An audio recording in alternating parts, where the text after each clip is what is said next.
नमस्कार, राम राम। आज हमारे साथ महेंद्र जी चौधरी हैं, जिनकी पिछली बार 231वीं रैंक थी और इस बार 88वीं रैंक है। और आज हम इनसे वो सारी बातें पूछेंगे जो 2 बार बैक टू बैक सिलेक्शन के लिए ज़रूरी है। और इन्होंने अपनी तैयारी की जो जर्नी है वो स्टार्ट की एक सामान्य एग्ज़ाम से, लैब असिस्टेंट से, और उसके साथ आरएस में 88वीं रैंक तक का सफ़र कैसा रहा, जो गाँव देहात के बच्चे हैं उन तक ये जर्नी ज़रूर पहुँचे, ताकि कोई मोटिवेट होके महेंद्र जी से प्रेरणा लेके अगली बार और अच्छी रैंक लेके आए। पहले तो महेंद्र जी आपको बहुत-बहुत शुभकामनाएँ। Thank you very much sir. कैसा, मतलब जो ये पूरी जर्नी, जो रिज़ल्ट वाला दिन था वो कैसा रहा? सर बिल्कुल अनएक्सपेक्टेड था। हाँ, कभी एक्सेप्ट नहीं किया था कि ये हो जाएगा मतलब, क्योंकि जब देखते थे कि ये जैसे ओटीएस ट्रेनिंग सेंटर ये मतलब एक ख्वाब जैसा होता है मतलब, सपना ही एक था। नॉर्मल जो एस्पिरेंट होता है उनके लिए। हुँ, क्योंकि अपने से अच्छे-अच्छे जब दिखते हैं, उनकी कॉपियाँ जब देखते हैं तो लगता है असंभव सा सपना लगता है कि अपन तो कभी इस स्तर पे पहुँच ही नहीं पाते हैं। हुँ। लेकिन बस यही है कि कंटिन्यूटी अगर है और निरंतरता डेडिकेशन है और ईमानदारी है, 3 चीज़ें हैं तो अपन अच्छे से कर आसानी से सकते हैं। बिल्कुल अचीव कर सकते हैं सर। 231 को ज़्यादा सेलिब्रेट किया था या 88 को ज़्यादा सेलिब्रेट किया था? 2 rank. Sir to be honest 231 को बहुत ज़्यादा सेलिब्रेट किया था, क्योंकि हाँ, वो मतलब एक सपने जैसा था हाँ कि कि क्योंकि सोचा नहीं था कि इतना, क्योंकि इंटरव्यू खराब गया था, तो लग नहीं रहा था कि ऐसी रैंक आएगी और मतलब उस हिसाब से एलाइड मिल जाए वो भी बढ़िया लग रही थी मतलब कि कुछ उस समय अलॉट हो जाए बस। तो हाँ, लेकिन जब इतना अनएक्सपेक्टेड रैंक आई तो तो मतलब ऐसे बाहर सा उतर गया 231 में। हाँ, 231 एक सपने जैसे था, क्योंकि कभी आई नहीं किसी की ऐसी मतलब हमारे आस-पास में या आस-पास किसी का, रैंक। तो हमारे लिए तो एक सपना पूरा होने जैसा था 231। ओके, ये बात है। और एक चीज़ और, जैसे अभी इस बार मेरी आपसे जो बात हुई तो आपका ये मानना है, आपने जो प्रेफ़रेंस के अंदर बीडीओ को आगे बढ़ाया आरपीएस से। जी, मतलब आप ऐसे बहुत कम ऐसे अभ्यर्थी होंगे जो आरपीएस नहीं बनना चाहते हैं। जी, इसके पीछे क्या कहानी रही है? क्योंकि आरपीएस बहुत अच्छा पद है, जी। सब वर्दी चाहते हैं, डिप्टी बहुत बड़ा पद है, तो क्या इसके पीछे ही क्या? सर एक तो जो पर्सनैलिटी का जो इश्यू है कि हाँ, मतलब किसी पोस्ट को तभी प्रेफ़रेंस में लाना चाहिए जब आप उस पोस्ट पे जाके न्याय कर सको उस पोस्ट के साथ। क्योंकि ये थोड़ी हेक्टिक होती है, हुँ, ज़िम्मेदारी वाली है, काफ़ी ज़्यादा ज़िम्मेदारी है, मतलब हुँ। ज़िम्मेदारी तो सभी सभी पोस्टों पे है, में हाँ। लेकिन ये थोड़ी क्योंकि ये सीधा जन-जुड़ाव है और जो हुँ, अपराधियों में वो उस हुँ। टाइप का जो जो है, तो उस हिसाब से। और दूसरी चीज़ ये भी है कि ऐज फैक्टर भी है सर, क्योंकि जब 31 अब जब जॉइन करूँगा मैं हुँ, 32 का हो जाऊँगा लगभग, तो वो एक तो कारण है। प्रमोशन से मैं एसपी तक नहीं पहुँच पाऊँगा कभी, तो एक वो भी देखा मैंने। ओके, और तीसरी चीज़ सर, जिस ग्रामीण पृष्ठभूमि में हूँ मैं, हाँ। तो वहाँ जो विकास करने का जो बीडीओ का जो पद है, बीडीओ का जो पद है वो ज़्यादा इफ़ेक्टिव लगा सर मुझे। प्रधान साहब के साथ, सरपंचों के साथ जिस तरीके से जी, आपने देखा है। हाँ, मैं खुद जो पंचायती राज में रहा हूँ, ग्राम सेवक रहा हूँ, आज तो उस पद को बीडीओ कहने लग गए हैं। जी, बीडीओ तो का। मतलब प्रशासनिक पदों में स्पेशली आरएस के अंदर 4 सबसे इम्पोर्टेंट पद होते हैं। आरएस, आरपीएस, बीडीओ, आरटीएस, ये आर्टिस्ट 4 महत्वपूर्ण पद हैं। इन्हीं के चाव से बच्चे पढ़ना स्टार्ट करते हैं, क्योंकि इनका बिल्कुल, रिकॉग्नाइजेशन है। रिकॉग्नाइज़ ग्राउंड हाँ, लेवल पे गाँव तक रिकॉग्नाइज़ेशन। लोग जो है उनको हुँ। जानते हैं। पर एक सबसे अच्छी बात ये भी है कि आपने जिस पद के साथ आप न्याय नहीं करेंगे, उसको आपने प्रेफ़रेंस में ही नहीं रखा। बहुत सारे लोग रख देते हैं, फिर न्याय नहीं कर पाते। जी, सर ये इसमें ये होता है क्योंकि चूज़ तो अपन कर लेते हैं, फिर सफ़र बहुत लंबा होता है सर। फिर पा वापस मुड़ के देखने का मौका नहीं हाँ, मिलता, ऐसा तो मेरे साथ इसलिए इंजीनियरिंग में हुआ था। हाँ, तो वो सोच समझ के चूज़ करना चाहिए सर, क्योंकि 30 साल की सर्विस लगभग होती है, तो उसमें फिर आप अगर न्याय नहीं कर पाओ तो खुद से अनसैटिस्फाई रहते हो, फिर मज़ा भी नहीं आता सर उसमें। वो तो है ही। मैं इंजीनियरिंग हुँ, में जब वो चला गया, अब हमें जाते हमारे एचओडी साहब ने पूछा कि भाई कंप्यूटर साइंस क्यों भरा है? वो साहब बस भर दिया है, सरकारी कॉलेज चाहिए थी। मेरे को जो हमारे एचओडी साहब यही पूछते थे, चौधरी क्यों लिया तूने सीएस? वो हुँ, साहब बस मिल गया मिल इसलिए ले गया लिया। इसलिए ले और वो लिया। उसका कोई उद्देश्य भी नहीं हुआ, मतलब हुँ, इंजीनियरिंग करी ठीक है, केवल और केवल ग्रेजुएशन के रूप में करी, आगे जाके वो कोई यूटिलाइज़ नहीं हुई। तो ये है, आपने उसके साथ जो है बहुत अच्छा न्याय किया, पद के साथ भी। एक लड़का जिसने छोटी सरकारी नौकरी से शुरुआत की, जी सर। है ना? उसके साथ भी बड़ा सपना छोड़ा नहीं, उसका पीछा नहीं छोड़ा, और मुझे लग रहा है कि अब भी नहीं छोड़ोगे। ये जर्नी कहाँ से स्टार्ट हुई? क्या था मामला? सर जैसे ही ग्रेजुएशन मेरी पूरी हुई, मतलब लास्ट ईयर में था मैं ग्रेजुएशन के, तो उस टाइम लैब असिस्टेंट वाली पोस्ट निकली थी। हुँ, मैंने क्या 11th-12th में आईआईटी की तैयारी की थी, ओके, तो फिज़िक्स, केमिस्ट्री का जो बेस था वो मज़बूत था मेरा। अच्छा था। तो उसको देख के लगा कि सिलेबस को देख के कि मैं इसको कर सकता हूँ। तो मैंने उसमें अपना 100% दिया, बायोलॉजी मेरी हो नहीं पाई हुँ, और किस्मत से उस पेपर में बायोलॉजी बहुत टफ पूछी थी। तो बायोलॉजी वाले उसको कवर नहीं कर पाए, वो उल्टे नेगेटिव चले गए उसमें। तो मेरे लिए ये प्रॉफिट हुआ और मैं उसमें लैब सेलेक्ट हो असिस्टेंट गया। लग गए आप। हाँ, अच्छी बहुत रैंक के कम साथ उम्र में। सिलेक्ट हुआ। हाँ, हाँ, मैं 23-24 की उम्र में मैंने जॉइन कर लिया था जॉइन कर उसको। लिया था। हाँ, तो और उसके बाद में सर ये था कि जब अपने पास एक फिर वो हो जाता है, जॉब हो जाती है, तो फिर अपने पास जो सपना होता है वो होता है, राजस्थान का कोई भी लड़का है तो वो आरएस की आरएस ही बना। ख्वाहिश रखता है। तो फिर उसी की तरफ आगे बढ़ते गए। उसके अलावा एक उसी टाइम जो कंटिन्यूअस एसआई का एग्ज़ाम हुआ था वो हुँ, दिया था, वो जिसमें मैं देख पास भी हुआ था, जॉइन नहीं किया था जॉइन नहीं क्योंकि और टाइम का और वो नहीं बैठ पाता क्योंकि अंतिम जो गोल था वो आरएस का था। आरएस का गोल था। हाँ। तो ये कारण रहा, तो आपने जो है वो उसके साथ-साथ मैं अगर आपसे एक क्वेश्चन पूछना चाहूँ कि तीसरा अटेम्प्ट था ये आरएस का। जी सर। तो इस तीसरे अटेम्प्ट तक की जो आपकी पूरी जर्नी है, इसमें अगर आपको लगता है कि एक अभ्यर्थी के लिए 3 गुण क्या इम्पोर्टेंट है कि सिलेक्शन के लिए ये तो होना ज़रूरी है? जी। कंटेंट अपनी जगह है, स्ट्रैटेजी अपनी जगह है, पर क्या ऐसे गुण हैं जो आरएस बनाते हैं? सर सबसे इम्पोर्टेंट जो गुण मेरे को लगता है वो ईमानदारी का है। खुद ईमानदारी, के प्रति ईमानदारी खुद का। के प्रति। कि जैसे कोई देख रहा, नहीं देख रहा, किसी को पता हो, नहीं हो पता, लेकिन खुद को पता होना चाहिए कि मैंने जो अपने गोल डिसाइड किए पर डे के हिसाब से, पर वीक के हिसाब से, पर मंथ के हिसाब से मैं उसको पूरा कर पा रहा हूँ, नहीं कर पा रहा हूँ। थोड़ा 19-20 चलता है, हुँ, हर जगह चलता है, लेकिन आप उसको 100% ईमानदारी अपनी दो, 100% ईमानदारी। दूसरा डेडिकेशन सर, डेडिकेशन, बिल्कुल सर, डेडिकेशन के बिना इस सर्विस को हासिल कर पाना मुश्किल काम है। मुश्किल काम है। और तीसरा? तीसरा सर प्रिजर्वेंस जो कंटिन्यूटी जो आप रखना है, वो सबसे ज़्यादा इम्पोर्टेंट है। निरंतरता बहुत ज़रूरी है। निरंतरता क्योंकि कभी अ, हो सकता है आपका प्री नहीं हुआ तब भी आपको मेंस की तैयारी करनी पड़ेगी। मेंस अच्छा नहीं हुआ फिर भी आपको कंटिन्यू मेंस की करनी पड़ेगी क्योंकि आपको इम्प्रूवमेंट का जब-जब स्कोप लगेगा तब तक आप कंटिन्यू करोगे उस चीज़ को। और इसमें यही है कि जब गैप नहीं देते हो और कंटिन्यू रखते हो तो ये मिल ही जाती है अंततः। तो 3 गुण बताएँ सर ने, और मेरा इसमें सबसे फ़ेवरेट है ईमानदारी। अगर आप ईमानदार हो ना खुद के लिए, तो आपको लोगों के सर्टिफ़िकेट की आवश्यकता नहीं है। ईमानदारी सुकून देती है और आदमी को नींद अच्छी आती है और कॉन्फिडेंस हमेशा बना रहता है कि मैं पढ़ रहा हूँ, मैंने 6 घंटे लगाए हैं, मैंने 7 घंटे लगाए, जी, फिर आपकी मेंटल हेल्थ बहुत अच्छी रहेगी। बिल्कुल सर, एक मेरा सर ये कॉन्फिडेंस रहता है सर। कॉन्फिडेंस अच्छा रहता है और आप बिल्कुल, किसी भी प्रकार के प्रेशर में नहीं रहते अगर आप बिल्कुल। ईमानदारी से तैयारी कर रहे हो। अंदर से एक ये फीलिंग आती है कि अपना श्योर सिलेक्शन होगा क्योंकि जब ईमानदारी से आप करते हो सारी चीज़ें तो अंदर से एक गुड फीलिंग्स आने लग जाती है, गुड वाइब्स आने लग जाती है कि फिर श्योर ही है। आपके दोनों अटेम्प्ट 2021, 2023 और 2024, 24 जी। ये तीनों ही अटेम्प्ट सॉरी तीनों अटेम्प्ट आपके जो है ऑनलाइन के दौर में ही हैं। जी, क्योंकि कोविड के बाद में हमें जो है वो ऑनलाइन एजुकेशन एक अपॉर्च्युनिटी के रूप में मिला और जी, ये इससे जो है वो एजुकेशन गाँव देहात तक पॉसिबल हो पाई बिल्कुल और सर, स्पेशली जो सर्विस में जो लोग हैं उनके लिए भी पॉसिबल हो पाया कि बिल्कुल वो सर। घर बैठे पढ़ सकते हैं। तो ऑनलाइन एजुकेशन के क्या एडवांटेज आपको लगते हैं? क्या फ़ायदा लगता है? सर पहला जो ऑनलाइन का है वो ईज़ी एक्सेस है, हुँ, आदमी कहीं से भी एक्सेस कर सकता है इस चीज़ को। हुँ। दूसरा सबसे इम्पोर्टेंट बेनिफिट ये लगा कि ऑफ़लाइन जब आप जॉइन करते हो तो आपको सारी जैसे क्लासें या कुछ लेनी पड़ती सब है। कुछ पढ़ना पड़ता लेकिन है। ऑनलाइन में ये है कि जिस चीज़ में आपको कन्फ्यूज़न हो या जो समझ में नहीं आ रही हो, याद करने में दिक्कत आ रही हो, कॉन्सेप्ट क्लियर नहीं हो रहे हो, वो आप क्लास लो और 1 बार नहीं 2 बार लो उसको। रिवीज़न के तौर पे ले रिवीजन लो करो, उसको। मतलब वो 2x कर लो, फ़ायदा ही फ़ायदा है उस चीज़ का। फ़ायदा ही फ़ायदा है। मतलब टाइम भी बचा लो, सारी सारी कुछ चीज़ें जब इच्छा हो तब देख लो। तो ये तो सर मतलब एक गोल्डन होता है, एक मतलब ऐसी आइडेंटिटी आप किसी भी प्रकार के जो है वो टाइम टेबल में बंद नहीं रहे हैं। बंद नहीं आप रहता। अपने अनुसार सब बिल्कुल कुछ सर, कस्टमाइज़ कर सकते हो। बिल्कुल। हाँ, बस ये डेडिकेशन ज़रूर होना चाहिए कि पढ़ो तब आप पेन, कॉपी लेके पढ़ो, सामने फ़ोन या टैबलेट हो। बिल्कुल सर। ऐसे नहीं कि वेब सीरीज़ देख रहे हो।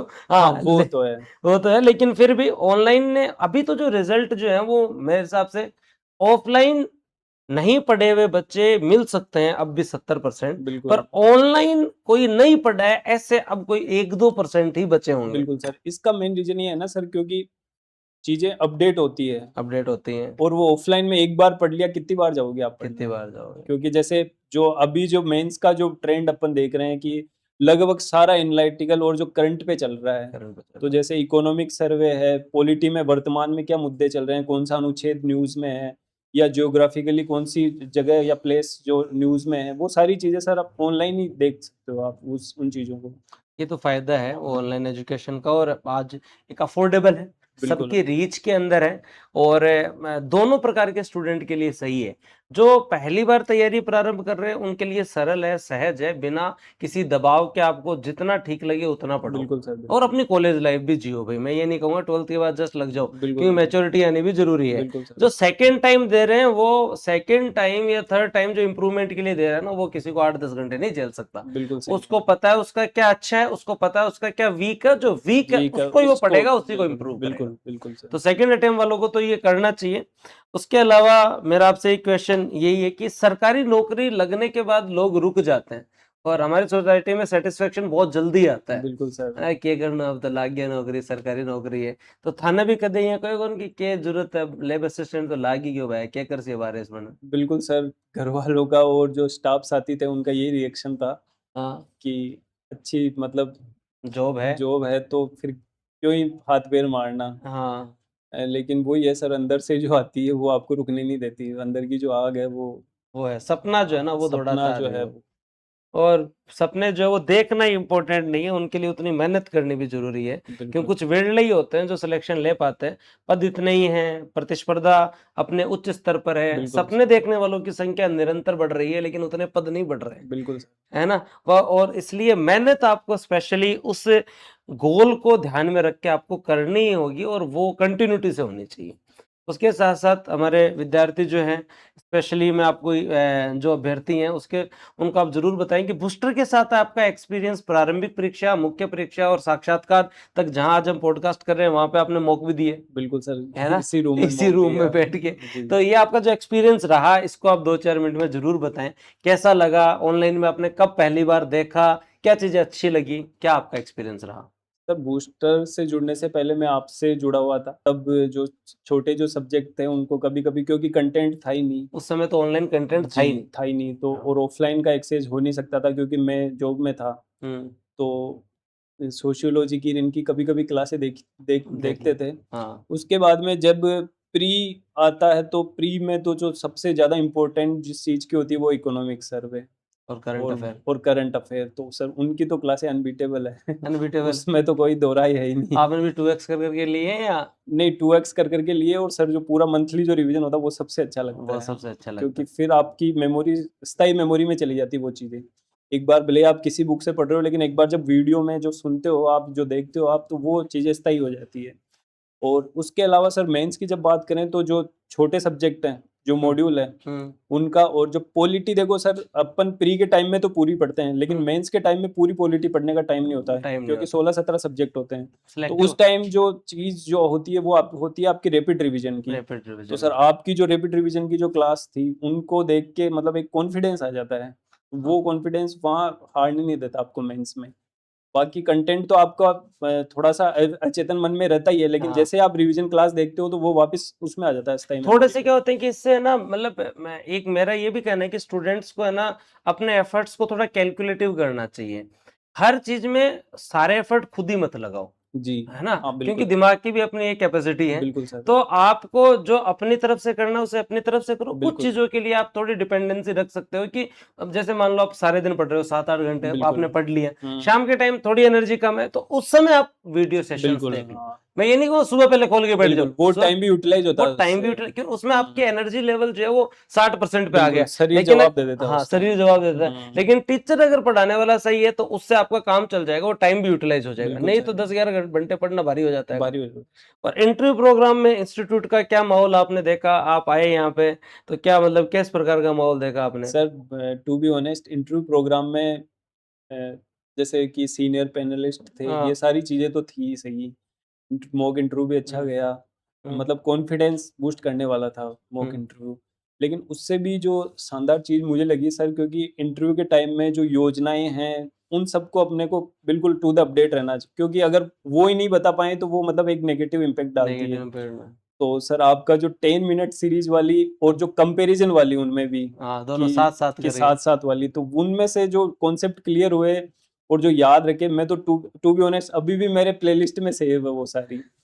कि वो मैं जब भी मेरा मन नहीं लगता था पढ़ने का, क्योंकि इंटरव्यू के टाइम पढ़ने का इतना मन नहीं होता है, तो आप जैसे ही उस वीडियो को देखते हो, एक तो 10 मिनट में क्लास खत्म हो जाती है और एक कंफ्यूजन क्लियर हो जाता है और योजना के बारे में पूरी डिटेल पता चल जाती है, तो फिर वो बताने का भी मजा आता है सामने वाले मजा को आता है। उसके बारे और में। उस रेंज में अगर कोई क्वेश्चन आ जाता है तो फिर बाद में मजा ही आ जाता फिर है। मजा आ जाता है, एक बार जैसे ही कॉन्फिडेंस बूस्ट होता है, फिर इंटरव्यू आपका आपके अकॉर्डिंग चलने लग जाता है, क्योंकि सामने वाले को भी एक पॉजिटिव इम्पैक्ट जाता है इस चीज से। और मैं जनरली जब एक बार सिलेक्शन हो रखा हो, दूसरा आप इंटरव्यू दे रहे हो, उस दरमियान बहुत ही कम लोग होते हैं जो पढ़ते हैं। फिर भी हमारा सौभाग्य है कि जो वो महेंद्र जी उसके बाद में भी नए वाले चैनल पे, क्योंकि नहीं हमने सर, योजनाओं के वो लिए एक ये है अलग। कि सर करंट का तो अपडेट रहना पड़ेगा, भले कितना कोई सा इंटरव्यू हो, हाँ, तो ये तो उस वजह से वो तो चीजें वो सर योजनाओं की सीरीज चालू करी थी स्पेशली। मतलब आपका तो इंटरव्यू चल रहा था, चल रहा दिसंबर में था। स्टार्ट की हाँ थी हमने, बिल्कुल सर, और आपका तो इंटरव्यू प्रोग्राम चल रहा था, और उस समय साथ में पीएसआई वालों का भी पेपर था। तो बिल्कुल मैं कहा ये एक हाथ से दो काम हो जाएंगे, और मतलब काफी योजनाएं, लगभग मैंने 60-70 सेशन लिए, बिल्कुल। हाँ, और मतलब क्लियर फ्लैगशिप तो सारी कवर कर ली थी। फ्लेक्सिप सारी को। उसके साथ साथ अभी तो आपके बैचमेट ही है गजेंद्र जी भी, डेली जो है वो इंटरव्यू ग्रुप के अंदर लिख के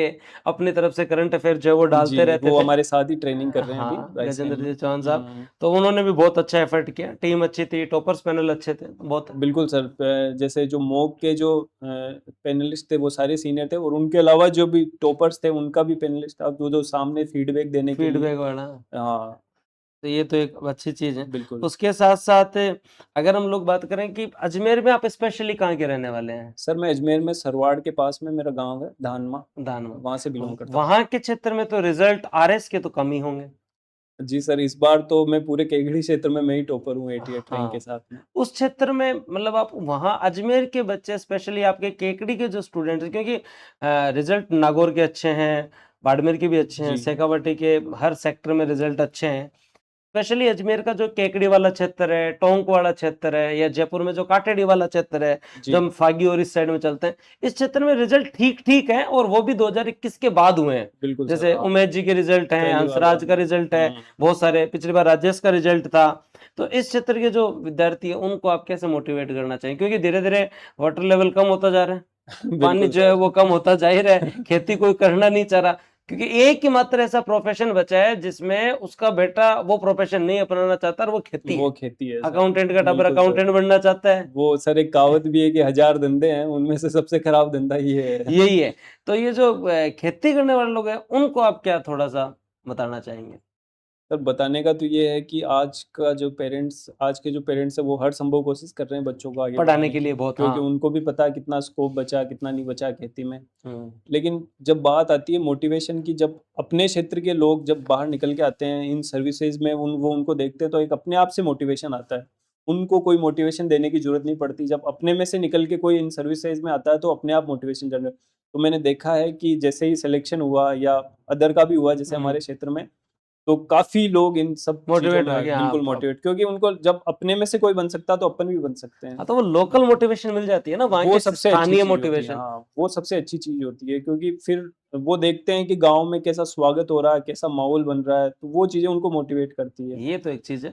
और उसके साथ साथ अभी जो पिछले अगर 4 वैकेंसी 5 वैकेंसी से अगर हम देखें ना, पहले भी जनरली सिलेक्शन होते थे क्षेत्र से, हुँ, पर सिलेक्शन जो है वो एजुकेशन डिपार्टमेंट के ज्यादा थे, कि टीचर लगे हुए हैं, टाइम से पढ़ रहे हैं, 35-40 साल हो गई, हुँ, और जो आरएस लग गए, आरएस लग बिल्कुल। गए तो वो ना कोई सेलिब्रेशन करते थे, सीधी ज्वाइनिंग करते थे, जॉइनिंग और करते थे। उसके बाद अपना जीवन जीते थे। बिल्कुल सर, अब जो यंग एज में जो सिलेक्शन है ना, उसका सेलिब्रेशन बहुत अच्छा हुआ। बिल्कुल सर। मैं अगर मेरा भी बताऊं तो राजस्थान जो हमारा सुजानगढ़ है उसमें 2013 में भी सिलेक्शन हुए हैं, उससे पहले भी सिलेक्शन हुए हैं, लेकिन जो गवर्नमेंट जॉब में पहले से 35-36 की उम्र हो गई, 40 की उम्र हो गई, लग गए। बिल्कुल। 2016 में मेरा हुआ, और फिर वो आधा हुआ क्योंकि 534 रैंक पे कुछ हाँ, मिला नहीं, वो उससे ठीक प्रचार हुआ। 18 में जब हुआ तो उसके बाद में आज का दिन है, सुजानगढ़ से हर साल आज लगभग 8 से 9 लोग जो है वो इंटरव्यू देते हैं, 2 से 3 सिलेक्शन पक्के हो गए। बिल्कुल सर। मतलब पिछले 21 के अंदर मदन जी ढाका और मुकेश जी जो है वो दोनों के दोनों जो है वो आरपीएस बने थे। हुँ, उसके बाद में 23 के अंदर भी जो आरटीएस है, अभिनव है।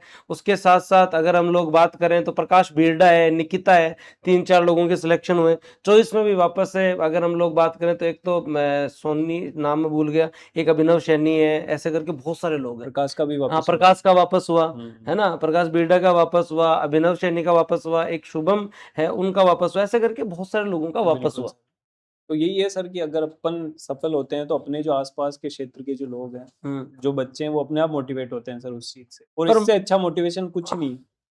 आप अदर तरीके हो सकते हैं मोटिवेशन के, लेकिन सबसे इम्पोर्टेंट मोटिवेशन और सबसे प्रभावी मोटिवेशन ये है कि जब अपने में से कोई निकल के आता है तो अपन अपने आप मोटिवेट होते हैं। ओके, पर इस बार आपने अब तक स्वागत समारोह कम करवाए, पिछली बार ही सारे करवा लिए थे क्या? सर वो पिछली बार इतना हो गया था कि इस बार तो इतना वो था ही नहीं इस चीज का कि ये मेरे को जो इस बार राजेंद्र जी की रैंक 38 है, तो वो डीडवाना से है, तो क्या सर पिछली बार तो नागौर में सेलिब्रेशन था, अब हाँ रिपीट रिजल्ट है, तो फिर जो है वो सब ने पिछली बार करवाया हुआ तो इस बार कर नहीं रहे, तो मेरा ही बिल्कुल चल रहा है। अगर मैं आपसे कुछ क्वेश्चन पूछता हूँ कि फेलियर आपको तोड़ता तो है बिल्कुल लेकिन सिखाता भी है, बिल्कुल सही है और सर। आपने अटेम्प्ट दिए हैं, तो आपने तो सारी चीजें देखी हैं, सिलेक्शन भी देखा है, फेलियर भी देखा है, तो आप बच्चों को क्या कहना चाहेंगे कि फेलियर से क्या सीख सकते हो? फेलियर से सर जो मेन जो चीज यही है कि एक तो सोर्स एक ही रखें। सोर्स एक ही रखें। बिल्कुल, जिसको अपन कम से कम 10-12 बार पढ़ सकें, मतलब हम्म ऐसा केवल एक ही सोर्स रखें। क्योंकि देखा है मैंने, और मेरी भी 2021 में यही थी कि मैंने मल्टीपल सोर्स कर दिए थे एक-एक बहुत ज्यादा, सब्जेक्ट हाँ। के। तो उससे क्या कि रिवीजन नहीं हो पाया, मल्टीपल रिविजन। टाइम रिवीजन नहीं हो पाया उन सब चीज़ों का। तो वो चीज़ें फिर मेंस में, क्योंकि सारा लिखने का काम होता है, वो एक्टिव रिकॉल जब आप में होती है तभी आप वहाँ लिख पाते हो, वरना वहाँ सोचने का टाइम मिलता ही नहीं है, पेन चलता रहता है तभी आप कुछ कर पाते हो। हम्म तो एक ये है कि सोर्स थोड़े से सीमित रखे जाएँ। सीमित रखें। बिल्कुल, और जो चीज़ें हैं वो है ही है कि सर कंटिन्यूटी रखें, रखें, और पिछली ईमानदार बार कहाँ कमी रही, इसको हमेशा जो है वो याद रखें, याद रखें। मतलब भूलो मत। लोगों बिल्कुल के सर, साथ दिक्कत ये है कि वो मतलब फेलियर देखते हैं, सफलता देखते हैं, पर उससे सीख नहीं लेते, वापस स से अवॉइड करके वही ट्रैक वापस अपना बिल्कुल लेते हैं, गलतियों को दोहराने लग जाते गलतियों हैं। को दोहराने का ट्रैक वापस हुँ, अपना लेते हैं, और वही काम रिपीट मोड पे कर रहे हैं। कई बार तो जो है वो वैल्यू एडिशन बिल्कुल। इंप्रूवमेंट होता ही नहीं है, और हुँ, वापस हम उन्हीं कमियों के उन्हीं साथ कमियों, वापस एग्जाम सेंटर में पहुंच और एक जाते सर हैं। ये जो अंधानुक्रम की जो दौड़ है ना, हाँ, ये ज़्यादा इफ़ेक्ट कर रही है सर इस जर्नी को, क्योंकि जहाँ भीड़ जा रही है वहाँ अपन जाने लग जाते हैं, तो फिर वो भेड़-चाल की तरह हो जाती मतलब है। आपको अपना अपना इनोवेटिव और नयापन तो करना पड़ेगा, करना पड़ेगा सर, ये श्योर है सर। ये तो एकदम श्योर है, बिल्कुल, और ये हर जमाने में रहा है। जब हम तैयारी करते थे तब भी ये था, आज भी ये है। जो स्टूडेंट अपनी तरफ से अपने कंटेंट में वैल्यू एडिशन करेगा, बिल्कुल, क्रिएटिविटी रखेगा, अपनी तरफ से क्वेश्चन तैयार करेगा, कोचिंग्स का कंटेंट सबके लिए समान रूप से उपलब्ध बिल्कुल सर, है ना सर? मैंने पढ़ा दिया, लाखों लोगों ने पढ़ लिया, क्या बिल्कुल सर, सबका सिलेक्शन थोड़ी होगा? नहीं हो क्योंकि सकता। कोचिंग या टीचर 1 या 2 बार पढ़ाते हैं, हुँ, सिलेक्शन के लिए 20 बार पढ़ना पड़ता है, और उसमें वैल्यू एडिशन करनी पड़ती बिल्कुल है, सर। और जो करता है वो सफलता लेता है। बिल्कुल सर, तो इस बार यही किया था सर नया कि पिछली जो थी उसमें एक्टिव रिकॉलिंग का जो मैंने कॉन्सेप्ट अपने लिए इजाद किया था, हो सकता है किसी और हुँ, ने भी किया हो पहले भी, हुँ, लेकिन मैंने इस बार ये किया था कि प्रत्येक जो चैप्टर है उसके जो जो कीवर्ड्स। कीवर्ड्स भी और शॉर्ट नोट्स तो बनाते ही हैं, हुँ, लगभग सब बनाते सभी हैं। बनाते हैं। लेकिन मैंने इस बार ये किया था कि सर रिकॉलिंग जो रिवीजन था उसका पैटर्न एक्टिव रिकॉलिंग के लिए ऐसे किया था कि जो प्रत्येक जो चैप्टर है उसके जो फर्स्ट पेज है, हुँ, उस पे मैंने सारे क्वेश्चन लिख दिए थे कि इस चैप्टर से कौन से बन सकते हैं, मतलब हुँ, छोटे-छोटे टाइप में। हुँ, और फिर मैं जब भी रिवीजन करता था तो मैं उन क्वेश्चनों से रिवीजन करता था सर, क्वेश्चन से रिवीजन। क्योंकि एज ए मेरा टेस्ट हो जाता था वो, मतलब वेरी ट्रू। और मेरी मेमोरी बार-बार उसको रिकॉल करती थी, तो वो वहाँ इम्पैक्ट किया सर डायरेक्ट, मतलब उन चीज़ों हाँ, का। उससे क्या वो एकदम ये मान लो कि आप हर दिन ही यॉर्कर का ही बिल्कुल, जो है आप वो वही प्रैक्टिस ट्राई कर कर रहे रहे हो। हो, मतलब मतलब आप उसके लिए ही तैयार हो। आप मतलब बस आप अपने अपने माइंड को आपने उस चीज़ के लिए तैयार कर दिया बिल्कुल, हाँ, कि ये मैं तो बिल्कुल क्वेश्चन को क्वेश्चन सुनते के ही लिए मैं तैयार। रिकॉल कर वो हाँ, कर दूँगा यही मैं। चीज़ है ना, मतलब अगर आप बाकी प्रैक्टिस सर रो मैंने हाँ, देखा रिवीजन ऐसे करते हैं कि जैसे पेज पलट लिए या देख लिया या ऐसे करके, तो वो ज़्यादा इफ़ेक्टिव नहीं लगा मेरे वो को। प्री तक का चल जाता है, या हाँ, फर्स्ट टाइम प्री दे रहे हो तो वो ठीक मैंने है। इस बार 23 में भी किया था और इस हाँ, बार भी किया, दोनों बार अच्छे रिज़ल्ट मिले सर मेरे को। इस तो बार मैंने ज़्यादा किया था उस इस चीज़ बार में। ज़्यादा किया, तो ये बिल्कुल। तो है ही। मतलब आप मेंटली उसी चीज़ के लिए प्रिपेयर हुँ, रहोगे ना कि क्वेश्चन ऐसा आ सकता है, इस पे चैप्टर से ऐसे क्वेश्चन बन सकते हैं, तो मतलब आप प्रैक्टिस ही योरकर की कर रहे हो योर या करके कर गूगली की कर रहे हो। तो हुँ, इस कंडीशन में वहां पे कैसा भी प्रश्न आ जाए, आप मेंटली प्रिपेयर हो, वहां माथा नहीं पकड़ोगे बिल्कुल आप। सर। पढ़ते-पढ़ते क्या अपन इतने अब दिमाग को इतना लेज़ी बना लेते हैं कि वो क्वेश्चनों के लिए तैयार ही नहीं रहता। वो मतलब वो उसी आदत में रहता है कि हाँ, मैं पढ़ रहा हूँ, रिवीजन कर रहा हूँ। लेकिन जब आप अपने माइंड को इस लेवल पे जाके ट्रेन करते हो कि केवल क्वेश्चन ही देखने हैं, तेरे को तो आंसर बताने हैं मतलब, तो फिर वो चीज़ मतलब वहाँ बहुत ज़्यादा इफ़ेक्ट डालती है सर। एक ऐसे ये प्रश्न भी है बच्चों का, क्योंकि आरएस में सिलेबस बहुत बड़ा है, बिल्कुल, पढ़ते बहुत कुछ है। प्रश्न जब आते हैं तो जनरली या तो बहुत जनरलाइज क्वेश्चन आता है, या बिल्कुल। बहुत ज्यादा स्पेशलाइज क्वेश्चन आता स्पेशलाइज़्ड है। क्वेश्चन आता है। जनरलाइज जो मतलब सबका ही पढ़ा हुआ है, और बिल्कुल, या फिर एकदम ही चुनौतीपूर्ण जो बहुत कम का पढ़ा हुआ है या जिसको अपने सामान्य ज्ञान से या अनुभव से ही लिखना है, बिल्कुल। उन क्वेश्चंस के लिए आंसर राइटिंग कितनी इम्पोर्टेंट है? सर आंसर राइटिंग तो किसी भी कोर पार्ट के लिए बहुत ज़्यादा हुँ, इम्पोर्टेंट है सर। क्योंकि आंसर राइटिंग में जब आपका दिमाग नए-नए टाइप के क्वेश्चन देखता है एनालिटिकल, तो जो सोचता है, वो सोचने की जो क्षमता है और फिर जब पेन आपका चलने लगता है, वो अनबीटेबल है सर। आंसर राइटिंग का जो प्रैक्टिस है वो अनबीटेबल है सर, उसको तो अनबीटेबल कोई बीट नहीं कर सकता सर। वो तो आपको करनी ही पड़ेगी मतलब करनी आंसर राइटिंग पड़ेगी। पे। और देखो लिखना ही ज़रूरी है इस एग्ज़ाम में। बिल्कुल, मतलब याद करना भी अपनी जगह है, पर आंसर राइटिंग जब तक नहीं करोगे ना, वो बिल्कुल। तो यही चीज़ है कि आप उससे भागते रहोगे तो भागते रहो। फिर वो आप मन में एक देखो जो भी स्टूडेंट आंसर राइटिंग नहीं कर रहा ना, वो एक बार लिख लो कि उसकी सिलेक्शन की संभावनाएँ कम है। कम है।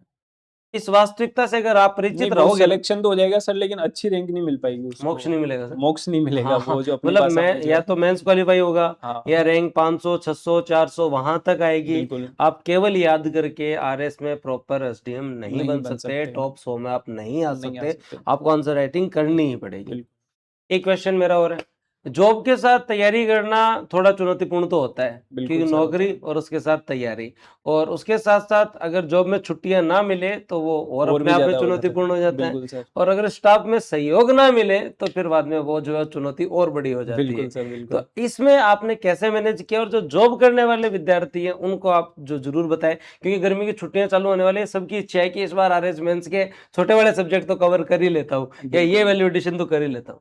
सर मेरे को ये लगता है कि अगर टाइम निकालने का मूड हो और मन हो तो कहीं भी निकाल सकता है टाइम तो आदमी। ये तो बात क्योंकि है। जैसे स्कूल डिपार्टमेंट से मैं हूँ तो हुँ, लगभग 5-6 घंटे स्कूल रहती है। हुँ। उसके अलावा आदमी फ्री रहता है। तो वो आप पे डिपेंड कर रहा है कि आप फ्री होने के बाद क्या कर रहे हैं? मोबाइल स्क्रॉल कर रहे हो या क्या कर रहे हो, खेल रहे हो या पढ़ रहे हो, वो आपके ऊपर है।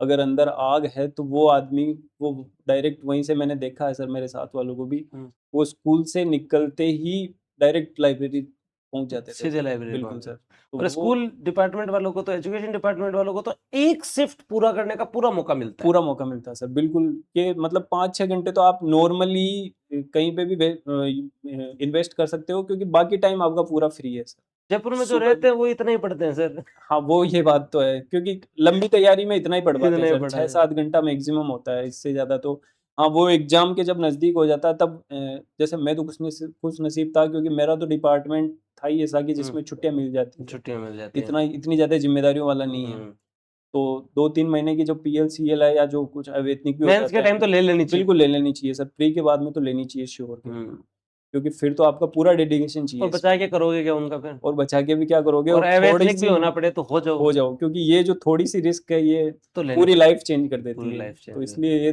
ये रिस्क तो लेनी चाहिए। और सबसे ज़्यादा सम्मान भी एजुकेशन डिपार्टमेंट वाले लोग जब आरएस बनते हैं ना, उनका एक अलग ही उनका ऑरा रहता है है। बिल्कुल सर। है ना? अपने डिपार्टमेंट में या हाँ, अपने आस-पास में एक जैसे बिल्कुल। कोई आईआईटीएन है, वो अगर एसडीएम बना, वो अगर टॉप 100 वो में है, तो अलग वो है, बहुत बड़ा कोई मतलब जो एडवांटेज नहीं है, मेरे हिसाब से, है ना? बिल्कुल, लेकिन अगर एजुकेशन डिपार्टमेंट में कोई व्यक्ति है, लैब असिस्टेंट है, बिल्कुल, चाहे आपका जो है वो 3rd ग्रेड हो, 2nd ग्रेड हो, 1st ग्रेड हो, एलडीसी हो, वो सिलेक्शन लेता है तो अलग ही मज़ा है। बिल्कुल सर।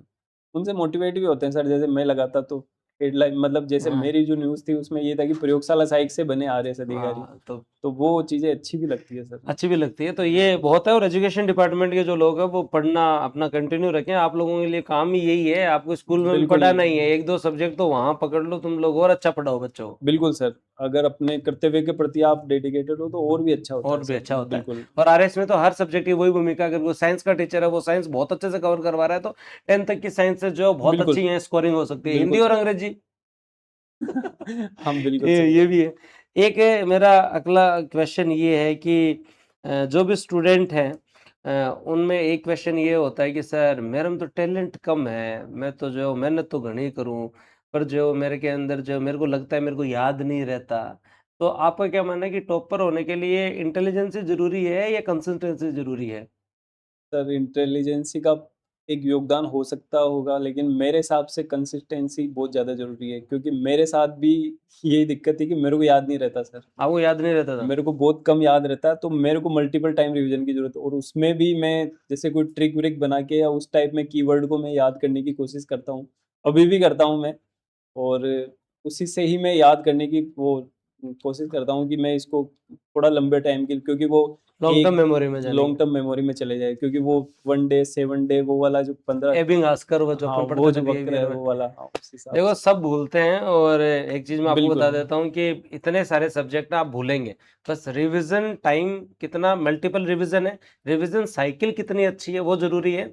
और कोई भी व्यक्ति हो, मैं कह रहा हूँ सिलेक्टेड में, चाहे आप रैंक 1 दिनेश से भी पूछ लोगे ना, किसी को भी पूछ लो, बोले सिलेबस कंप्लीटली कवर हो जाता है, लेकिन ये कोई नहीं कहता कि मुझे सब कुछ आता बिल्कुल, ये कॉन्फिडेंस से आप नहीं कर सकते। है ना। और सब वो कुछ आने वाला एग्जाम भी नहीं है, नहीं आपको है। बस जो है वो बेसिक से अच्छा, एवरेज से अच्छा आना जरूरी है। बिल्कुल सर, क्योंकि जिस हिसाब से कट ऑफ भी जा रही है, तो उस हिसाब से इतना पूरा करना नहीं, लेकिन जितना है उसको क्वालिटी से और करना है। ये मैं आपको स्पेशली बच्चों को कहना चाहूंगा कि तुम वही बोलोगे जो काम का नहीं है। अगर पढ़ा हुआ है ना, तो वो प्री में भी याद आ जाएगा, मेंस में भी जितनी बिल्कुल, काम की चीज है वो तो याद आ ही जाएंगी, बिल्कुल, मेरे हिसाब से तो। बिल्कुल सर, सही। क्योंकि मेंस के क्वेश्चंस के अंदर तो आपके आंसर राइटिंग ज्यादा मैटर करती है, वो तो है। वहां पे जरूरी भी नहीं है एक दो फैक्ट आप भूल भी जाओ, अब तो पैटर्न भी अच्छा हो गया, 2 नंबर बिल्कुल वाला सर, क्वेश्चन हट गए वो तो। हट ही गए तो फैक्चुअल का तो मामला खत्म ही हो गया हाँ, लगभग-लगभग। तो अब इस तो बार आपको तो जो कॉन्सेप्चुअल और वही इम्पोर्टेंस रखेंगे। तो इस बार तो आंसर राइटिंग की और ज़्यादा बढ़ गई सर अहमियत। स्टूडेंट पढ़ाई कम करते हैं, रिसोर्स ज्यादा कलेक्ट करते हैं, बिल्कुल सर, ये और दिक्कत है। पढ़ाई के अंदर ईमानदारी कम रखते हैं, पढ़ाई से ज्यादा पढ़ाई का माहौल भी ज्यादा बनाते हैं आजकल, देखो बिल्कुल, सच्ची बात है।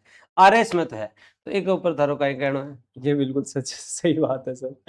क्योंकि इसी वजह से जो ज़्यादा असफलता का जो मुँह देखना पड़ता है लोगों को, क्योंकि अगर ईमानदारी है तो सर मेरे को नहीं लगता वो कहीं अटकेगा क्या। हम्म। क्योंकि वो कहीं न कहीं तो सेलेक्ट हो ही जाएगा, और इस तक भी पहुँच ही जाएगा अगर प्रॉपर ईमानदारी रखी है उसने।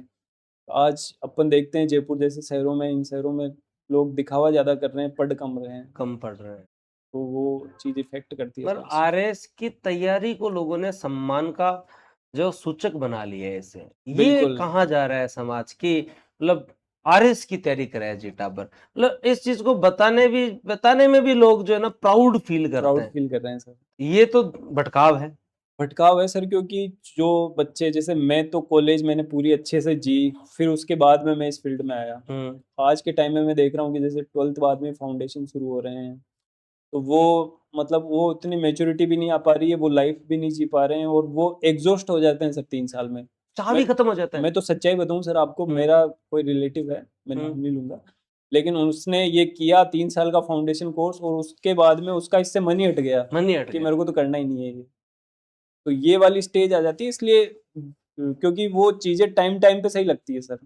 इतनी मैच्योरिटी जब आप। पैशन जो होता है ना, वो 2 से 2 1 साल का ही होता है, और बिल्कुल पीक वही होता टाइम है, में पढ़ा जाता पीक है टाइम आदमी। पे और कॉलेज की मैच्योरिटी बहुत जरूरी बहुत है, ज़रूरी है, स्पेशली।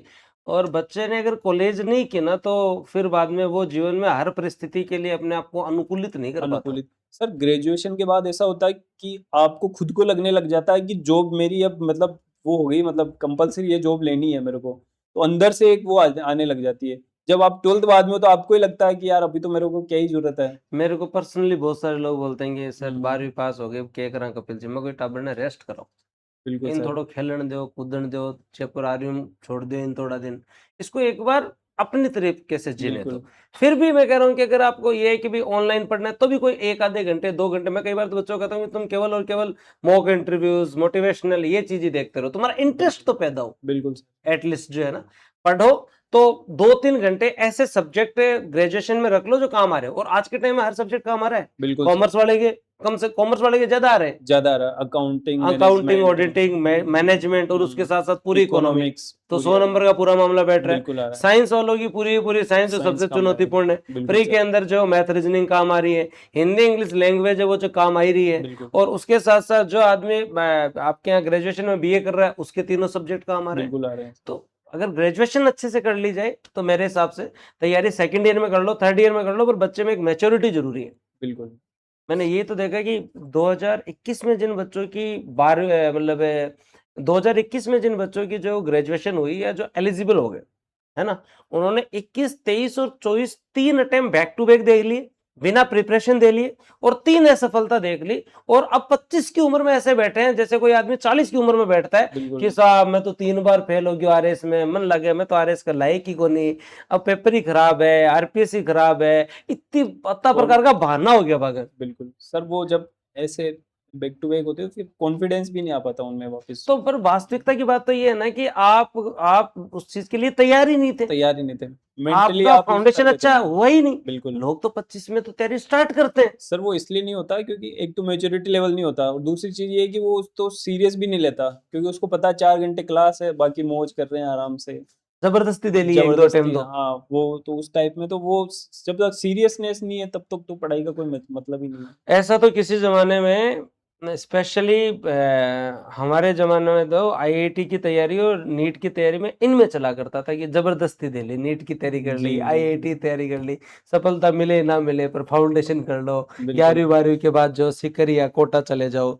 ये आरएस में ये चीज़ आना थोड़ा-सा घातक हो गया। बच्चों को स्पेशली आप मेंटली प्रिपेयर करें, उनमें अगर वो अभिरुचि है, नहीं है तो वो पैदा कीजिए, इंटरेस्ट बने, उसके प्रति रुझान हो और फिर उसके अंदर वो ईमानदारी से पढ़े, उसे आप फुल टाइम दो, लेकिन उसे जो है वो अपनी कॉलेज लाइफ जीने दो। बिल्कुल सर, ये ज़रूरी है। बिल्कुल ज़रूर। अब कुछ रैपिड फायर पे चलेंगे और कुछ क्वेश्चन पूछेंगे आपसे। और प्रिपरेशन के दौरान सबसे लोनली फेज कौन-सा था? जब आपको लगा कि अकेला पड़ गया यार, 3 अटेम्प्ट दिए हैं, कभी तो ऐसा लगा होगा कि यार ये कहाँ फँस गए? सर लगता है सर जब नहीं होता है तो, क्योंकि मैंने तो बीएससी भी की है, बीएड भी की है और एमएससी भी की है। हुँ, तो जब 2021 में मेंस ही क्लियर नहीं हुआ, तब साथ वाले थे वो कोई सेकंड ग्रेड में सेलेक्ट हो रहा था, कोई फर्स्ट ग्रेड में सेलेक्ट हो रहा था, तब लगा था सर ऐसा कि मैं अगर उसी को कंटिन्यू करता तो हुँ, मेरा अभी फर्स्ट ग्रेड में हो जाता या सेकंड ग्रेड में हो जाता। सबको लगता था। लेकिन फिर जब तैयारी करने के लिए प्लान भी बनाया, लेकिन फिर पता चला कि इतनी मेहनत तो अगर मैं वापस इसमें कर लूँगा तो तो इसी में ही इधर हो वाला जाऊँगा मैं जब सेलेक्ट। तो यू टर्न नहीं लेना चाहिए यू उन्हें। टर्न नहीं लेना चाहिए, क्योंकि एक बार जितना जहाँ आप इतना आगे बढ़ चुके हो तो फिर वापस घूम के नए रास्ते पे चलना बहुत कठिन हो जाता है। ये बात तो सही है। मेरे को भी हुँ, जब इंजीनियरिंग करके निकला तो मुझे लगा कि यार अपने साथ जो 12th में थे वो तो सारे फिजिक्स के जो है वो लेक्चरर ही बन गए स्कूल में। अपन हुँ। इससे अच्छा इधर गए, इससे अच्छा बीएससी करते, बीएड करते तो ठीक काम था। हाँ, बिल्कुल ये लगता है। लगता ही है स्पेशली। पर आपने अगर एक बार ठान लिया ना तो फिर बाद में उन सभी चुनौतियों के रूप के लिए आप भी तैयार रहें। आएँगे चैलेंजेस, यू टर्न नहीं लेना। आपने ठान लिया, अब इस पथ के ऊपर जो-जो कांटे हैं वो आपको ही जो है उनको सहना पड़ेगा, बिल्कुल। आपको ही उसके लिए मेहनत करनी पड़ेगी। उसके अलावा एक क्वेश्चन, ऐसा कौन-सा सैक्रिफाइस है जो आज भी याद आता है आपको कि मैंने त्याग किया है तैयारी के दौरान? सर सैक्रिफाइस तो मैंने एक मोबाइल का किया था सर। फ़ोन का किया था? बिल्कुल, मैं सुबह 6 बजे फ़ोन बंद करता था सर, हुँ, और रात को मैं 7 बजे खोलता था सर। ओके। बिल्कुल ज़ीरो डिस्ट्रैक्शन रखा था मैंने मोबाइल के लिए, क्योंकि मेरे को पता है कि सबसे ज़्यादा डिस्ट्रैक्शन अगर कहीं है यही तो है। यही है। क्योंकि सर अपनी आदत ये भी होती है कि अपन अपना मन बना लेते हैं किसी टॉपिक पे सर्च करने का, या तो फिर अपन घुसते जाते हैं, और अपनी आँखें इतने सेंसिटिव है कि सर अगर अपन ने 15 मिनट मोबाइल दे दिया फिर इनको रेस्ट चाहिए। रेस्ट चाहिए, ये पढ़ने के दौरान नहीं थकती, लेकिन मोबाइल से थक थक जाती है। जाते। क्योंकि अपन पलक भी झपकाना भूल जाते हैं अभी मोबाइल यही चलाते हैं। तुलसी जी ने बताया कि सर मैं मोबाइल साइड में करके टैबलेट से पढ़ लेती थी। क्लास जितनी लेनी है मेरे को, बिल्कुल, मैंने टाइम एक फिक्स कर लिया, बिल्कुल। लेकिन ज़्यादा स्क्रॉलिंग इससे मैंने हुँ, मतलब बचा। बिल्कुल। सर मन मन क्या अपना बहाने बनाने लग जाता है, हुँ, क्योंकि जब पास में चीज़ है, उपलब्ध है, तो अपन के यार मन नहीं कर रहा, तो चलो मोबाइल से देख लूँ, कुछ पढ़ लूँ, फिर वो अलग ही दुनिया में चला जाता है। लेकिन जब आपके पास ऑप्शन ही नहीं है, तो हाँ। फिर आपका मन वही रहता है। हाँ, ये गज़ब बात है मतलब हुँ, लोग जो है वो काम करने से थक जाते हैं, पढ़ने से थक जाते हैं, लेकिन इंस्टाग्राम चलाने से तो इंस्टाग्राम कोई से नहीं नहीं थकता। थकते, 1 बिल्कुल। घंटे, डेढ़ घंटे, 2 घंटे, आजकल शाम का तो लोगों ने शेड्यूल बना रखा है, रोटी खा के फिर मतलब 3-4 घंटे यही लगाना यही लगाना है है। ना? अब और तो सर सुबह उठते ही लोग इसी फ़ोन पे लग रहे हैं। सोने का भी यही है कि अ, पहले चला के फिर सोएँगे। पहले चला के थोड़ा बिल्कुल। चलाते हैं फिर बाद में तो ये जो था कि डिस्ट्रैक्शन वाला तो था, वो सर एक कहानी थी जो ब पढ़ी थी सर मैंने, कौन सी? 5th या 6th क्लास में थी वो, कि वो ये थी कि सर कि शिवाजी की तो डेथ हो गई थी, हुँ, लेकिन फिर जो बचे थे उनमें से कोई था, कटाना का कोई किला था, उसको जीतने जाना था। हुँ, तो 50 के लगभग सैनिक थे, उनमें कोई सेनापति नाम मैं अभी भूल हुँ, गया उनका। हुँ, उनके नेतृत्व में वो गए, और वो जो एक पद्धति थी उनकी कि वो ये जो कुछ ऐसा जानवर है जो फेंकते थे, जो पकड़ बना लेता था मतलब। ओके, उनको फेंक-फेंक के वो ऊपर चढ़ गए उस चढ़ किले के, गया।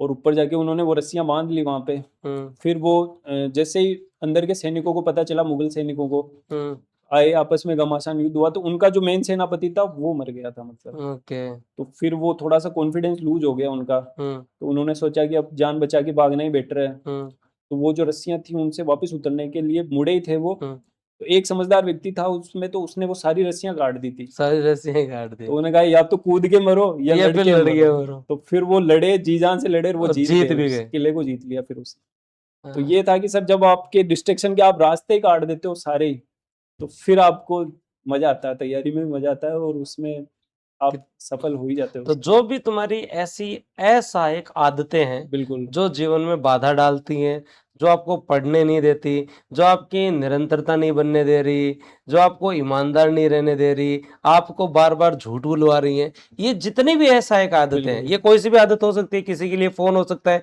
किसी के लिए घूमना हो सकता है, किसी के लिए दूसरा जो है वो काम हो सकता है।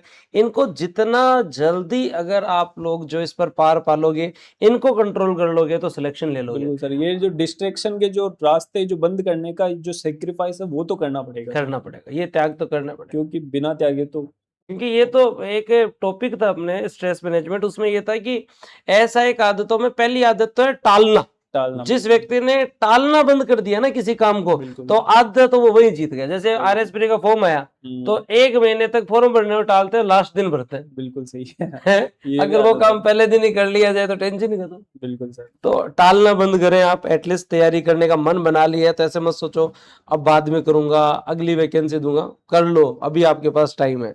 उसके बाद में ऐसी कौन सी पेरेंट्स की ऐसी कौन सी बात है जो इमोशनली याद रहती है, ऐसा कोई आपके लिए मोटिवेशन, माता पिता की कोई बात?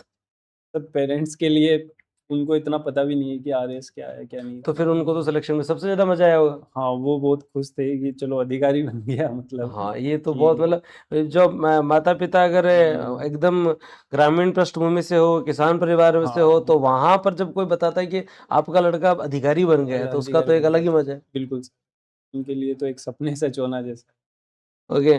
अब अगर हम लोग बात करें तो अब आगे आपका क्या प्लान होगा 88 के बाद 8 तक, या उससे आगे और जाने के लिए आप क्या प्लान कर रहे हैं? क्या अभी भी आप पढ़ना स्टार्ट रखेंगे? बिल्कुल सर, अंतिम जो अपन जो अपनी लैंग्वेज मोक्ष, में जो मोक्ष जो है वो तो एसडीएम एसडीएम ही बनने है, हैं। तो वहां तक प्रयास करना चाहिए क्योंकि सर मेन बात यही है कि अभी जो बात कर रहे थे वही है कि अभी जैसे मेरे ज्वाइनिंग में वीडियो के रूप में ज्वाइनिंग में लगभग हम्म। 7-8 महीने हैं, तो मेरे पास दो रास्ते हैं, या हम्म, तो मैं वही मोबाइल स्क्रॉल करूँ या मैं घूमूं फिरूं या नौकरी मैं करो। इस टाइम को थोड़ा सा यूटिलाइज कर लूं, हम्म। क्योंकि लॉस तो कुछ होगा नहीं, पोस्ट तो मिली हुई है, वीडियो अगर तो हो ही, इम्प्रूवमेंट हो जाए तो बढ़िया है, इम्प्रूवमेंट हो जाए तो बहुत ही बढ़िया है। तो उसी हिसाब से तो इसको होपफुली हम कंटिन्यू। उम्मीद करते हैं कि अगला पॉडकास्ट हम आपका जब करें तब आप एसडीएम के रूप में और अच्छे चयन के साथ पधारें। अब थैंक यू मेरे सर। कुछ क्वेश्चंस हैं आपके साथ, जी। और रैपिड फायर है जिसमें पूछते हैं आपसे कुछ क्वेश्चन। तैयारी के दौरान चाय या कॉफी? चाय। चाय। ओके, बहुत बढ़िया। ब्रेकफास्ट के अंदर क्या फेवरेट? सर ब्रेकफास्ट नहीं होता गाँव में, खाना ही होता है सीधा सुबह का सीधा। सीधा खाना ही होता है। हाँ, ओके, उसके अलावा ऑफलाइन या ऑनलाइन?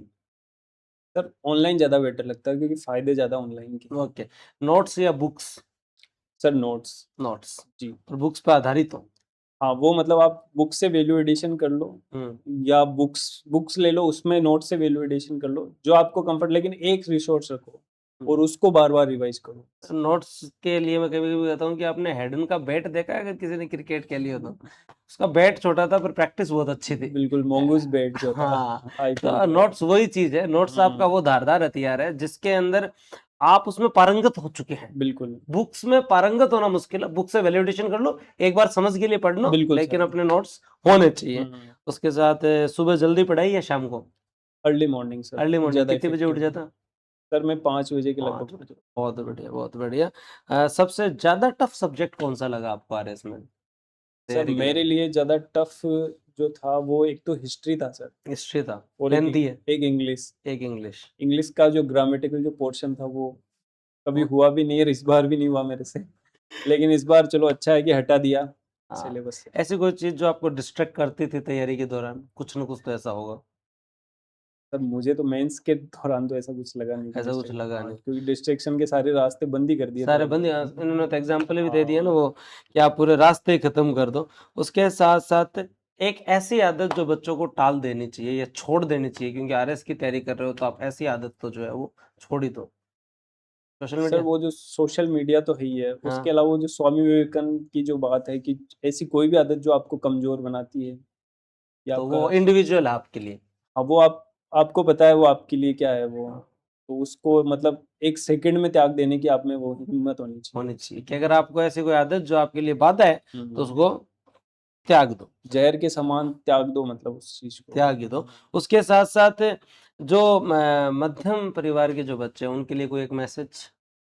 मैसेज यही है कि अपनी जितने भी रिसोर्स है पारिवारिक जितने भी आप जिस भी कंडीशन से हो तैयारी करनी चाहिए क्योंकि एक यही चीज़ है जो आपको बहुत आगे ले जाएगी। ले जा सकते 7 पीढ़ियों को आगे ले जाएगी और एक ऐसा सेट कर देगी पीछे वालों के लिए या आस-पास वालों के लिए मंच कि वो भी इसको देख के मोटिवेट होके आगे आने का प्रयास करेंगे। बहुत अच्छी बात।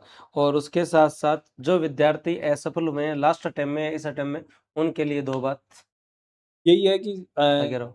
कॉपियाँ देखो और एक नई रणनीति के साथ कंटिन्यू तैयारी रखो। सर ने बहुत अच्छी बातें बताई, बहुत मज़ा आया। सारी चीज़ें सर ने जो एक्सप्लेन की और आशा करते हैं कि अगली बार सर और अच्छी रैंक के साथ जो है वो हम एक पॉडकास्ट और करें। और बिल्कुल सर। बूस्टर के अभ्यर्थी हमेशा आपके मार्गदर्शन में रहेंगे, आपको जब भी समय मिले, क्योंकि ऑनलाइन आपका 1 घंटा आपने अगर टाइम निकाला तो उससे हज़ारों लोग जो है वो प्रभावित होते हैं। बिल्कुल सर। ये हम एक कमरे के अंदर 2 जने बात कर रहे हैं अभी, लेकिन इसे देखने वाले लोग जो है वो 1000 से लाख भी हो सकते हैं।